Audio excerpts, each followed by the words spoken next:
Magandang araw! Ngayon ay nasa ikatlong linggo na tayo ng pag-aaral ng Araling Panlipunan na mayroong pinakamahalagang kasanayan sa pagkatuto o MELC na susuri ang mga dahilan at pangyayaring naganap sa panahon ng hinagsikang Pilipino. Sa araling ito ay nakasentro sa mga dahilan at pangyayari sa panahon ng paghihimagsik ng mga Pilipino laban sa kolonyalismong Espanyol. Nakipaglaban ng mga Pilipino sa mga mananakop na Espanyol dahil sa kanilang masihing pagnanais ng kalayaan. Bagamat maraming kakulangan sa armas at kaalaman sa pakikipaglaban, ay pinagpatuloy pa rin nila ang pakikibaka upang matamo ang kanilang layunin. Sa nakaraang aralin ay inyong pinag-aralan ang pagkakatatag at pagkabigo ng mapayapang kilusan ng propaganda. Gayon din ang pagkatatag ng katipunan, ang ginampanan nito sa pagsusulok ng revolusyon at ang dahilan sa pagkabunyag nito. Ngayon naman, pag-aaralan mo at tutuklasin kung paano unti-unting nagkakaisa ang mga Pilipino upang isulong ang revolusyon at ang mga pangyayari upang matamo ang hinahangad na kalayaan. Handa na ba kayong matuklasan ang mga dahilan at pangyayari na naganap noong panahon ng himagsikang Pilipino? Ano nga kaya ang mga naganap noong panahon ng pakikipaglaban ng mga Pilipino? Halina at tuklasin natin ito. Ngunit bago tayo dumako sa pagtuklas ng mga pangyayari noong himagsikang Pilipino, subuking gawin ang gawain sa pagkatuto bilang isa na makikita ninyo sa inyong module. Basahin mabuti ang bawat pahayag. Ilagay sa loob ng bilog ang bituin kung ikaw ay sumasang-ayon at araw kung hindi ka sumasang-ayon. Bigyan ng maikling katwiran o paliwanag ang iyong sagot. Number 1. Makatwiran ng pagsasagawa ng revolusyon upang ipagtanggol ang kalayaan ng bansa. Number 2. Mahalaga ang pagkakaisa upang maging matagumpay ang anumang pag-aalsa. Isa ito sa mga naging kakulangan ng mga Pilipino noong panahon ng kanilang pakikiligma. Number 3. Nagdulot ng takot sa mga Pilipino matapos ang pagkatuklas ng katipunan. Number 4. Ang pagkamatay ni Rizal ay nagpasiklab ng damdamin ng mga Pilipino upang makipaglaban sa mga Espanyol. Matapos inyong sagutan ang gawain sa pagkatuto bilang isa, ating alamin kung tumugba ang inyong mga katwiran sa inyong mga naging sagot sa pagtalakay natin sa mga dahilan at pangyayari sa panahon ng himagsikang Pilipino. Sa panahon ng pananakop ng mga Espanyol, ay ipinakita ng ating mga kapwa Pilipino ang kanilang katapangan at kabayanihan upang ipagtanggol ang ating kalayaan. Walang takot na hinarap nila ang mga mananakop sa kabila ng kakulangan sa mga armas at kaalaman sa pakikipaglaban. Patunay nito ang iba't ibang hakbang at pakikipaglaban na kanilang ginawa upang makalaya sa mga Espanyol. Halina't ating isa-isahin ang mga hakbang na kanilang ginawa. Sigaw sa Pugad Lawi. Kilala ito sa orihinal na tawag na Sigaw ng Balintawak. Ipinahayag ng katipunan at naging simula ng himagsikang Pilipino laban sa Imperyong Kastila upang makamit ang kasarilan. Nang huling bahagi ng Agosto 1876, ang mga kasapi ng katipunan o tinatawag nating katipunero sa pamumuno ni Andres Bonifacio ay naghimagsik sa isang lugar na tinatawag na Caloocan, na mas malawak sa kasalukuyang nasasakupan ng lungsod ng Caloocan na maaaring naisanib na ngayon sa kasalukuyang lungsod Quezon. Isa ito sa mga patunay ng matinding pagnanais ng mga Pilipino na makamit ang kalayaan mula sa mga Espanyol. Nagkasundo ang mga katipunero na simula ng hinagsikan sa ika-23 ng Agosto 1876.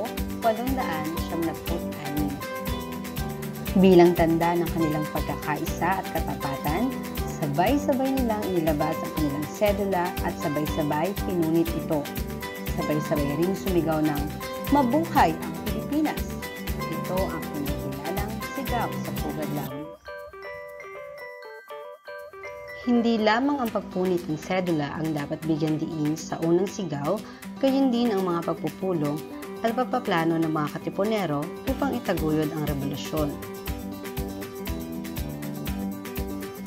Isa pa sa nagpasiklab ng himagsikan ay ang kombensyon sa Tejeros.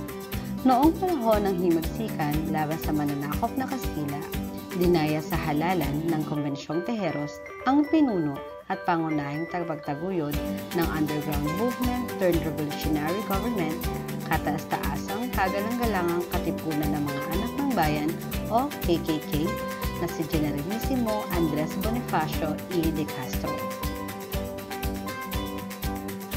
Ika-22 ng Marso ng taong 1897 ang tatawagin ng pahayagang Renasimiento na El Marat Filipino ang kinilala ni Aurelio Tolentino na naglamay sa gabit araw sa loob ng 4 na taong singkad upang ang binhing kalayaan ay magbunga ng sagana sa lahat ng lalawigan ay basta-basta na lamang dinaya at ininsulto pa ng kampo ni Emilio Aguinaldo E. Fami sa Barrio Tejeros sa noon ay San Francisco de Malabon, Cavite. Ayon kay Chego Mojica, ang magdiwang Council Treasury Secretary, refilled ang mga balota ng halalang iyon noong ika-22 ng Marso 1876. Si General Artemio Ricarte, ang mismong nahalal bilang Kapitan General sa Tejeros Convention, ang gumawa ng deklarasyong marumi ang nasabing halalan.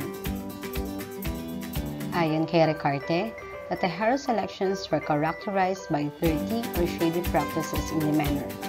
Ayaw din ni Ricarte na tanggapin ang kanyang posisyon at manumpa, subalit parang natakot siya. He insinuated that his eventual oath-taking came under a sort of duress and the threat of being killed. Ang lumabas maruming halalan ay si Aguinaldo, ang nanalong pangulo, at si Bonifacio naman ay lumabas sa direktor na panloob. Subalit hindi pa nakontento sa pangaagaw ng pinakamataas na pwesto ay ininsulto ng Magdalo na si Daniel Tirona, ang supremo, nang magprotesta ito at nagsabing hindi maaaring hawakan ng hindi abogado ang nasabing posisyon. Dito na nag-init ang unang manghihimagsig na pangulo ng bayan na si Bonifacio at binunot nito ang baril nito, ngunit nakapagtago ang duwag na si Tirona. Bilang pinuno ng konbensyon, idineklara nito ang pagpapawalang bisa ng resulta ng halalan. Nagdeklara din sina Bonifacio at mga 40 pang ibang katipunero na baliwala ang Tejeros Convention sa pamamagitan ng Acta de Tejeros sa sumunod na araw. Nagalit si Bonifacio, iniwan ang konbensyon at nagtatagdin siya ng sariling pamahalaan. Bunga nito, ipinadakip siya ni Emilio Aguinaldo at nilitis sa kasong pagtaksil sa bayan at sedisyon. Nahatulan siya ng kamatayan. Linuhis hanggang sa mapatay kasama ng kanyang kapatid na si Zeliaco sa bundok Buntis, Maragondon, Cavite noong ika-10 ng Mayo 1877. Ang isa pang mga naging hakbang ng mga Pilipino noon ay ang pagkakaroon ng kasunduan sa Biak na Bato. Pinulong ni Aguinaldo ang kanyang mga pinuno upang bumuo ng isang saligang batas. Sina Isabelo Artacho at Felix Ferrer ang sumulat ng saligang batas na pinagtibay noong unang araw ng Nobyembre 1877. Pagkatapos mapagtibay at maipahayag ang saligang batas, itinatag ang Republika ng Biak na Bato. Mga nahalal na opisyal sina Emilio Aguinaldo bilang Pangulo, Mariano Trias, pangalawang Pangulo, Antonio Montenegro, kalihim ng Ugnayang Panlabas, Baldomero Aguinaldo, kalihim ng Pananalapi, Emiliano Riego de Dios, kalihim Pandigma, at Isabelo Artacho, kalihim ng Interior. Habang patuloy ang mga labanan, nagpasya si Pedro A. Paterno, isang mestizong Pilipino na mamagitan upang mahinto na ang digmaan. Sa pamamagitan ni Paterno, nabuo ang kasunduan sa Biak na Bato. Lumagda sa kasunduan sina Paterno bilang kinatawan ng mga revolusyonaryo at si Gobernador General Fernando Primo de Rivera noong ika-18 ng Nobyembre, ika-14 at ika-15 ng Disyembre 1877. May ilang mga probisyon ang nasabing kasunduan sa biyak na bato. Una, pagtitigil ng mga pinunong revolusyonaryo sa labanan at maninirahan sila sa Hong Kong. Pangalawa, lubusang kapatawaran sa lahat ng revolusyonaryo at pagsuko ng kanilang mga sandata.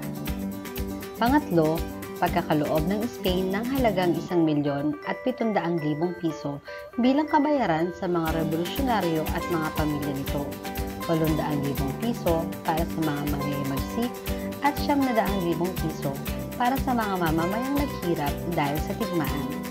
At panghuli, ipatutupad ang ilang reforma. Pansamantalang umiral ang kapayapaan dulot ng kasunduan sa biyak na bato. Nagtungo sa Hong Kong sa Aguinaldo at ang ilang pinuno ng kilusan. Ngunit ipinagpatuloy rin niya ang pamahalaang revolusyonaryo. Hindi tinupad ng Spain ang pangakong pagbabayad sa mga Pilipino ng 1,700,000 piso. Tanging 600,000 piso lamang ang ibinayad ng Spain, 400,000 piso kay Aguinaldo at 200,000 piso sa mga kawal. Maraming Pilipino ang pinarusahan at walang reformang ipinatupad sa kolonya.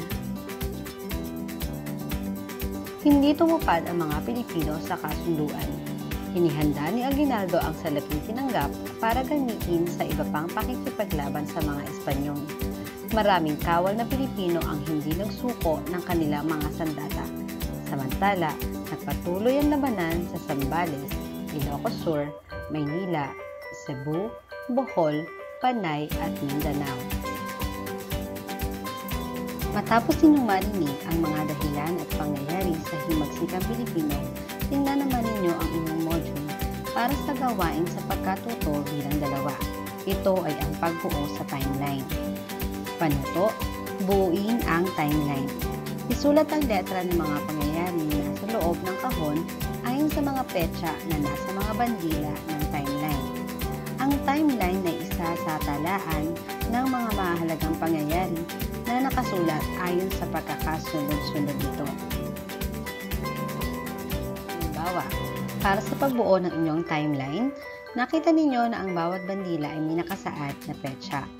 Kung sa palagay nyo noong ika-19 ng Agosto, 1876, naganap kung kailan pinatay si Jose Rizal sa Bagong Bayan, ito ay halimbawa lamang, isusulat nyo ang letter A sa bandila. At saka sa mga susunod pang mga bandila upang mabuo ang timeline o pagkakasunod-sunod ng mga pangyayari. Para sa inyong gawain sa pagkatuto bilang 3, gamit ang mga natutunan mo sa aralin, ibigay ang mga kinakailangang impormasyon upang mabuo ang chart. Isusulat ninyo ang dahilan, bunga, at ang mga mahalagang tao sa unang sigaw sa Pugad Lawi. At para sa gawain sa pagkatuto bilang 4 o ang pinakahuling gawain para sa linggong ito, pagsunod-sunurin ang mga pangyayaring naganap sa kumbensyon sa Tejeros upang ayusin ang hidwaan sa pagitan ng mga Katipunero sa Cavite. Lagyan lamang ng bilang 1 hanggang 5 ang mga bilog ng tamang pagkakasunod-sunod ng mga pangyayari. Para sa kahon, mula sa kaliwa sa itaas, itinuloy ang kumbensyon at naganap ang eleksyon kung saan pinagbotohan kung sino ang mamumuno sa pamahalaang revolusyonaryo. Nagalit si Bonifacio, kaya umalis siya at nagtatag ng sariling pamahalaan. Nahalal na Pangulo si Emilio Aguinaldo at Direktor ng Interior naman si Andres Bonifacio. Inimbitahan ang Supremo Andres Bonifacio upang ayusin at pagkasunduin ang sigalot sa pagitan ng Mantiwa at Magdalo. Panghuli, pinutulan ni Daniel de Rona ang resulta ng halalan at nilait ang pagkatao ni Bonifacio. Mahusay! Mapagtagumpayan mo ang ikatlong linggo.